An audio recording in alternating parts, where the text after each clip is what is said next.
धनपुर नाम का एक छोटा सा गांव था। उस गांव में माधा नाम का आदमी रहा करता था। वह अपनी पत्नी मीना के साथ खुशी से जीवन बिताया करता था। एक बार जब धन की रोपाई चल रही थी, सभी तैयार होकर खेतों की तरफ जाने लगे। मैं खेत में जा रहा हूँ, तुम बाद में खाना लेकर आ जाना, ठीक है? और भाग्यवान, जरा लस्सी भी लेती आना, थोड़ा सा। ठीक है, आप जाइए, मैं लेकर आ जाऊंगी। माधव खेत जाकर खेतों में काम करता है। तभी खेतों में जमींदार साहब अपने आदमी के साथ आते हैं। जमींदार साहब, ये माधव है। सुना है इसकी खेतों की फसल बहुत ही अच्छी निकलती है। इस बार इसे 10 बोरी गेहूं का के देते हैं। अच्छा आदमी है, 2 पैसे काम आएगा तो हमें याद करेगा। ठीक है, तुम उससे कह दो 10 बोरी गेहूं का। अरे सुनो तो माधव। जी बोलिए ना भैया। अरे माधव भाई, जमींदार साहब तुझे मिलना चाहते हैं। मुझे मिलना चाहते हैं? क्यों? अरे वो तेरी फसल खरीदना चाहते हैं, जल्दी जा। जी जमींदार साहब, बोलिए, कुछ काम था। अरे आओ आओ माधव, सुना है तुम्हारी फसल बहुत अच्छी होती है। क्या इस बार की फसल तुम हमें बेचना चाहोगे? बाजार के दाम से अच्छा दाम दे दूंगा। ये तो हमारे लिए खुशी की बात है साहब। तो फिर ठीक है, 10 बोरी गेहूं की भिजवा देना। जिस दिन फसल तैयार हो जाएगी हमें बता देना, हम आदमियों को भिजवा देंगे। वो सब तुम्हारी मदद करेंगे और पैसे भी घर पहुंचा देंगे। इतना कहकर जमींदार साहब वहां से चले जाते हैं और माधव खुश हो जाता है। तभी थोड़ी देर में मीना माधव के पास आती है खाना लेकर। सुनिए जी, मैं आपके लिए खाना लेकर आ गई हूँ और साथ में लस्सी भी ले आई हूँ। लाओ लाओ, मुझे बहुत भूख लगी है। और सुनो, आज जमींदार साहब आए थे हमारे खेत पर और उन्होंने कहा कि इस बार की फसल हमारी खरीदेंगे और बाजार से अच्छे दाम देंगे। ये तो बहुत अच्छी बात है। भगवान का आशीर्वाद है हमारे पर। तुमने सही कहा, सब अच्छा होगा। चलो अब खा लेते हैं। चलो मैं चलता हूँ, बाजार में सब्जी बेच कर आता हूँ। अच्छा ठीक है, लेकिन रात होने से पहले आ जाना और रात को जो खाना बनाना है वो लेकर आना। आपके पसंद का बना दूंगी। उसके बाद माधव गांव के बाजार में ग्राहकों को सब्जी बेचता है। सब्जी बेचने के बाद माधव एक दुकान पर जाता है और पनीर खरीदता है। अरे भैया, एक पनीर का पैकेट देना, आज पनीर की सब्जी खाने का बहुत मन है। अरे बिल्कुल बिल्कुल माधव भैया, अभी देता हूँ। सुनो, आज मैं पनीर लाया हूँ, आज पनीर की सब्जी बना दो। मुझे आज बहुत ही मन है पनीर की सब्जी खाने का। अच्छा ठीक है, आप आराम करिए, मैं अभी पनीर की सब्जी बनाकर लाती हूँ। खाना खाने के बाद माधव खेत पहुंच जाता है।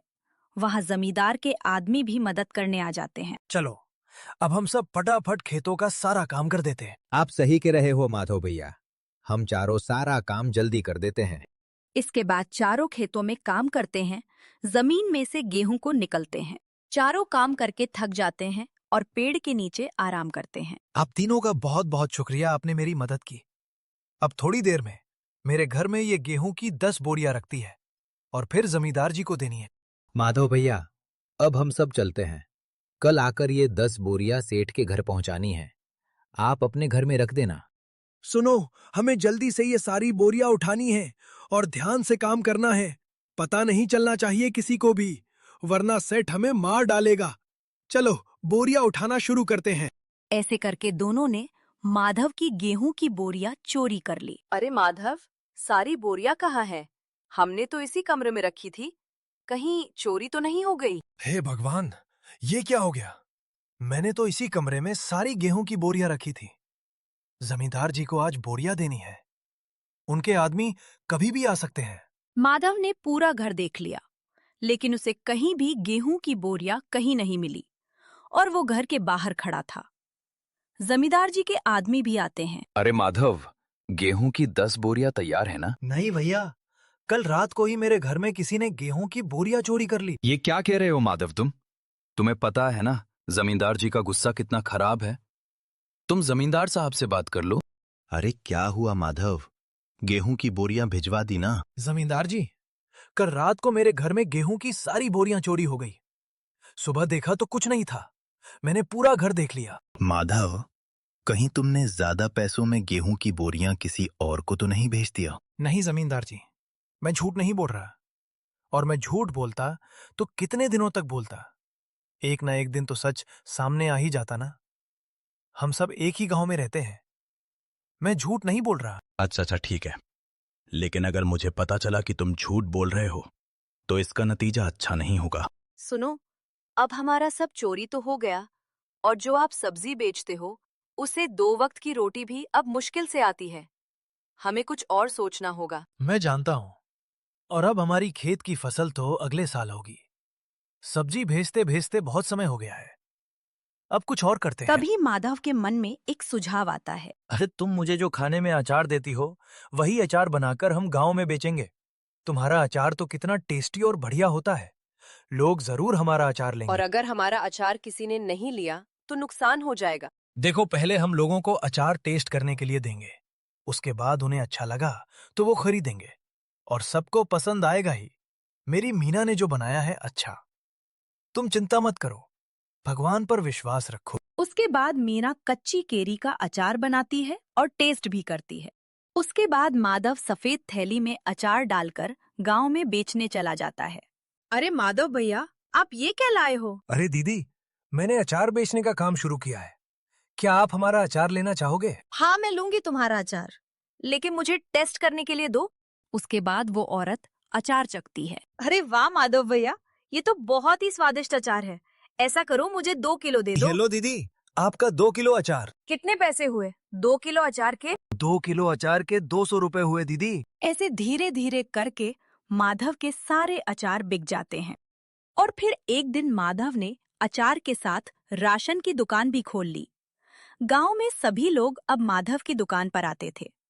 तभी वहां जमींदार साहब भी आते हैं। क्या बात है माधव, तुमने तो दुकान ही खोल ली। सुना है तुम्हारा अचार बहुत ही स्वादिष्ट है, जरा टेस्ट करने के लिए देना। जमींदार साहब, ये तो आपका और गांव वालों का प्यार है और भगवान का आशीर्वाद है। मैं अभी देता हूँ अचार। उसके बाद जमींदार साहब माधव का अचार टेस्ट करते हैं। अरे वाह वाह माधव, ये अचार तो बहुत ही स्वादिष्ट है। सच में तुम्हारे अचार में स्वाद है। ऐसा करो, मेरे घर पर 50 किलो अचार पहुंचा देना।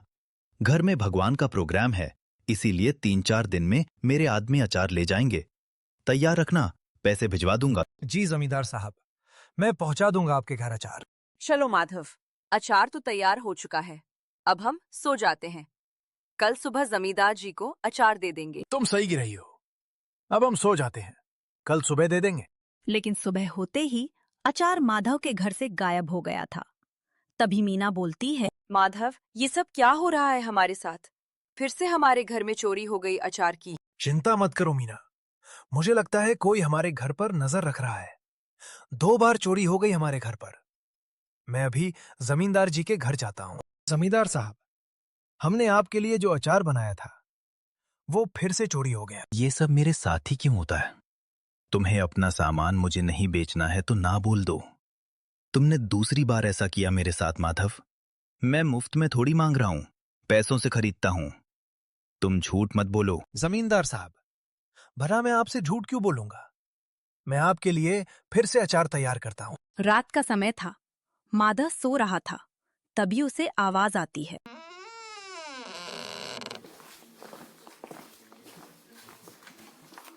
चोर चोरी करके अचार को ले जा रहे थे।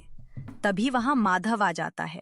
चोरी करके अच्छा लगना, अब इस डंडे से मार खाने के लिए तैयार हो जाओ तुम दोनों। माफ कर दो माधव भैया, हम ये सब अपनी मर्जी से नहीं कर रहे। हमें रवि भैया ने ये सब करने को कहा था। क्या रवि भैया? वो तो जमींदार जी के साथ ही रहते हैं। वो सब ये क्यों करेंगे भला? माधव भैया, ये सब तो हमें नहीं पता, लेकिन हमें माफ कर दो।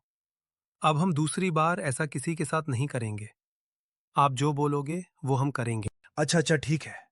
तुम दोनों मेरे साथ जमींदार जी के घर चलो और सब उनको सच बताओ। और दूसरी बार ऐसा कभी किसी के साथ मत करना, वरना इसी डंडे से तो मैं पिटूंगा। मैं जमींदार जी, इस दोनों ने मेरे घर में गेहूं की बोरियां चोरी की थी और कल रात को अचार चुराने की फिर से कोशिश की। और ये सब आपके पीछे जो खड़े हैं, रवि भैया, उन्होंने ये सब करवाया है। क्या रवि, तुम ऐसा कैसे कर सकते हो किसी के भी साथ? और माधव ने तुम्हारा क्या ही बिगड़ा है कि तुमने उसके साथ ऐसा किया? तुमने अच्छा नहीं किया रवि। अब इसकी सजा तुम्हें जरूर मिलेगी।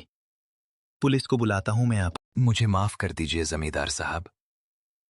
और माधव, जमींदार साहब, मैं कितने सालों से आपके यहां पर काम कर रहा हूं। मुझ पर तरस खाइए और मुझे पुलिस के हवाले मत करिए। मुझे माफ कर दो। आपने अच्छा नहीं किया रवि भैया। मैं तो आपको अपना भैया जैसे मानता था, लेकिन तुम्हें सबक मिलना जरूरी है। जमींदार जी, आप पुलिस को बुलाएं। जेल की हवा खाएगा तो ठंडा हो जाएगा। ये लीजिए जमींदार साहब, आपके 50 किलो अचार। बहुत ही मुश्किल से माधव, तुम्हारे घर का अचार मेरे घर आ ही गया। आखिरकार तुम्हारे पैसे मैं भिजवा दूंगा घर पर। कहानी के अंत में चोर पकड़ा जाता है और माधव की जीत होती है। ऐसी ही वीडियो देखने के लिए हमारे चैनल को लाइक, सब्सक्राइब करिए।